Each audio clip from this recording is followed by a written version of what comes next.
ಹಾವೇರಿ ಜಿಲ್ಲೆ ಹಾನಗಲ್ ತಾಲೂಕಿನಲ್ಲಿ ಗೃಹಿಣಿಯೊಬ್ಬರು ಅನುಮಾನಾಸ್ಪದ ರೀತಿಯಲ್ಲಿ ನೇಣಿಗೆ ಶರಣಾಗಿರುವ ಘಟನೆ ನಡೆದಿದೆ. ಈ ಸಾವಿನ ಸುತ್ತ ಹಲವು ಗಂಭೀರ ಆರೋಪಗಳು ಕೇಳಿಬಂದಿದ್ದು, ಕುಟುಂಬಸ್ಥರು ಪತಿಯ ವಿರುದ್ಧ ಕೊಲೆ ಆರೋಪ ಮಾಡುತ್ತಿದ್ದಾರೆ. ಹೌದು, ಹಾವೇರಿ ಜಿಲ್ಲೆ ಹಾನಗಲ್ ತಾಲೂಕಿನ ಕೊಪ್ಪರಶಿಕೊಪ್ಪ ಗ್ರಾಮದಲ್ಲಿ ಮಮತಾ ಎಂಬ ಗೃಹಿಣಿ ಅನುಮಾನಾಸ್ಪದ ರೀತಿಯಲ್ಲಿ ನೇಣಿಗೆ ಶರಣಾದ ಘಟನೆ ನಡೆದಿದೆ. ಮೃತ ಮಮತಾ ಅವರ ಸಾವಿನ ಬಳಿಕ ಕುಟುಂಬ ಸದಸ್ಯರು ಗಂಭೀರ ಆರೋಪಗಳನ್ನು ಮಾಡಿದ್ದು, ಪತಿಯೇ ಕೊಲೆ ಮಾಡಿ ನಂತರ ನೇಣಿಗೆ ಹಾಕಿದ್ದಾನೆ ಎಂದು ಆರೋಪಿಸಿದ್ದಾರೆ. ಈ ಹಿನ್ನೆಲೆಯಲ್ಲಿ ಪತಿಯನ್ನು ಬಂಧಿಸಬೇಕೆಂದು ಆಗ್ರಹಿಸಿ ಹಾನಗಲ್ ಪೊಲೀಸ್ ಠಾಣೆಯ ಮುಂದೆ ಕುಟುಂಬಸ್ಥರು ಪ್ರತಿಭಟನೆ ನಡೆಸಿದ್ದಾರೆ.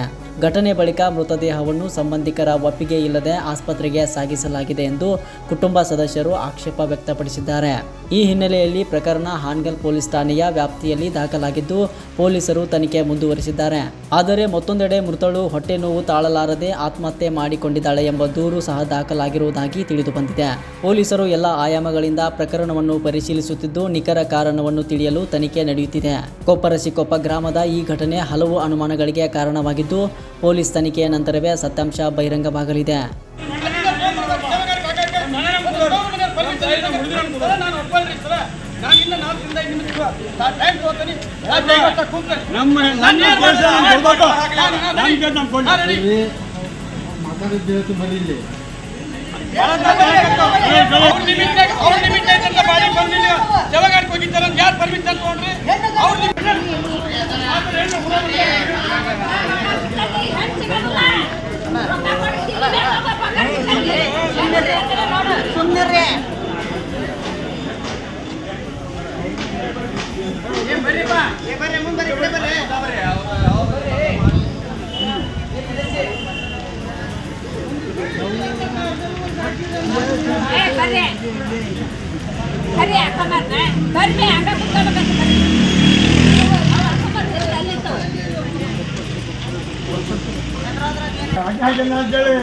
ನಾವು ಹೇಳಿಬೇಕು ಯಾರು ಕೊಡ್ತದಂತ ಅವ್ರು ಶೋಕರ್ ಹಾಕ್ಯಾರ ಹಂಗೆ ಹಂಗೆ ಹೇಳಿ ಮತ್ತೆ ನೋಡು ಅದ ಟೈಪ್ ಹೇಳು ನಮ್ಮ ಕಾಂಟ್ಯಾಕ್ಟ್ ಮಾಡ್ಕೊಂಡಿಲ್ಲ ಇವರು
ಅವ್ರ ಮಕ್ಕಳ ಇಲ್ಲ